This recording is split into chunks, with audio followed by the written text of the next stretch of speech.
Today, we're diving into one of the most ancient and honestly, one of the most profound stories ever told. It's the story of Job. It's a powerful narrative that for thousands of years has really forced people to grapple with big ideas like faith, unimaginable suffering, and the huge, often silent mystery of God. You know, the entire story really pivots on this one single, powerful question asked by God himself.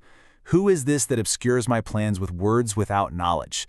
This challenge, aimed at the very limits of what we as humans can understand, is what sets the stage for a truly cosmic drama.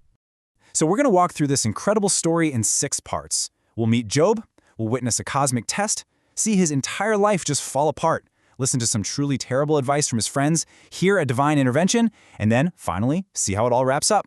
All right, let's dive in. Okay, so first, let's meet our main character.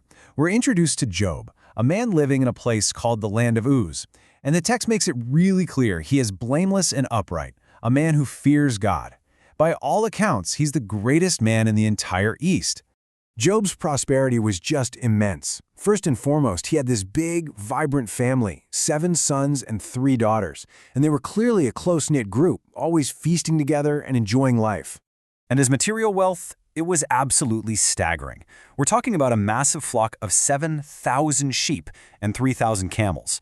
I mean, to put that in perspective, that alone would have made him one of the wealthiest men of his time, easy. And just to round out the picture, he also owned 500 yoke of oxen and another 500 donkeys.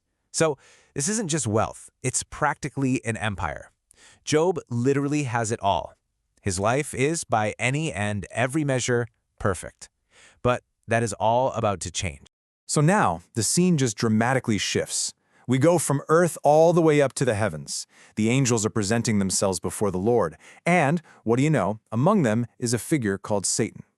Now, in Hebrew, that's Hasatan, which really just means the accuser or the adversary. And it's right here, in this divine council, that Job's perfect life becomes the subject of a cosmic debate. This slide just captures the core conflict perfectly. On one side, you have God, holding Job up as the absolute pinnacle of faithfulness. But on the other, the accuser throws down this cynical challenge. He basically asks, is Job's faith the real deal, or is he only faithful because he's been blessed so much? Take away all his stuff, Satan argues, and I bet his faith will crumble into curses. And just like that, a deal is struck. The Lord gives the accuser permission to test this theory. He allows him to strike everything Job owns, but with one critical rule. He cannot harm Job himself. So now the stage is set for an absolutely unthinkable tragedy to unfold. The disaster happens with breathtaking speed. The first messenger arrives, totally out of breath, reporting that raiders have stolen all the oxen and donkeys and killed the servants. Job's foundation immediately starts to crack. And before he can even process that, a second messenger shows up. This time, it's some kind of supernatural event. A fire of God has fallen from the sky and consumed all 7,000 sheep and the servants who were with them. The losses are just escalating catastrophically. And it just doesn't stop. A third messenger runs in. Another raiding party has made off with all 3,000 camels. So in a matter of moments, almost all of Job's immense wealth has just vanished. And then comes the final, soul-crushing blow. The fourth messenger delivers the worst news imaginable. A mighty wind destroyed the house where all 10 of his children were having a feast, and every single one of them is dead. So Job's response to this total, complete devastation is just remarkable. He doesn't curse God like Satan predicted he would. Instead, he tears his robes, shaves his head, falls to the ground, and worships. His faith holds. In all this, the text tells us Job did not sin. But the test isn't over. The accuser goes back to God and argues, skin for skin.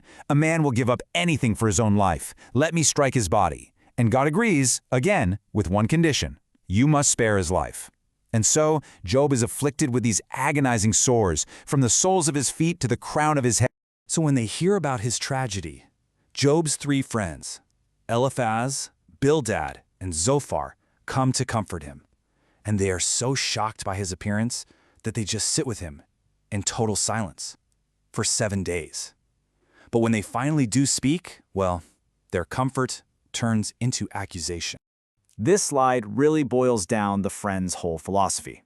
All 3 of them are working from the same basic logic. God is just, right? Therefore, good people get rewarded and wicked people get punished. So, since Job is suffering so terribly, he must have committed some secret sin to deserve it. That's their only explanation. Job defends his innocence over and over, but the debate just goes in circles. The human attempt to explain suffering fails completely. And it's right at this point that God finally intervenes. But he doesn't come with gentle answers. He speaks from a whirlwind, a powerful storm, and he's ready to reframe the entire conversation. See, God doesn't answer Job's question of why me. Nope. Instead, he asks Job a series of his own unanswerable questions. He starts at the very beginning of creation, immediately establishing this immense, humbling gap between divine wisdom and our limited human perspective. And God continues with these poetic, cosmic challenges. He asks Job if he can control the constellations or command a hawk to fly. These questions aren't meant to be answered. They're meant to show that the universe is operating on a scale of wisdom and power that Job or any of us simply cannot comprehend. Humbled by this incredible display of divine majesty, Job repents. But here's the key. He isn't admitting to the sins his friends accused him of. He is repenting of his limited viewpoint, of trying to judge God's cosmic justice from his tiny, finite human perspective. He finally, truly sees. And that brings us to the final act. God addresses the friends directly, telling them their neat, tidy little theology was completely wrong. He instructs them to make a sacrifice, and he says that Job will pray for them. After Job does this, his life is finally and miraculously restored. And the restoration is just remarkable. As this chart clearly shows, the Lord blessed the end of Job's life way more than the beginning. He received exactly double the livestock he had before. We're talking 14,000 sheep, 6,000 camels, 1,000 yoke of oxen. And he also had 10 more children, 7 new sons and 3 new daughters. So the story of Job ends, not with a simple explanation for suffering, but with a profound encounter with God that ultimately leads to restoration. It powerfully suggests that suffering is not always a punishment for sin. And it leaves us all with this central, enduring question.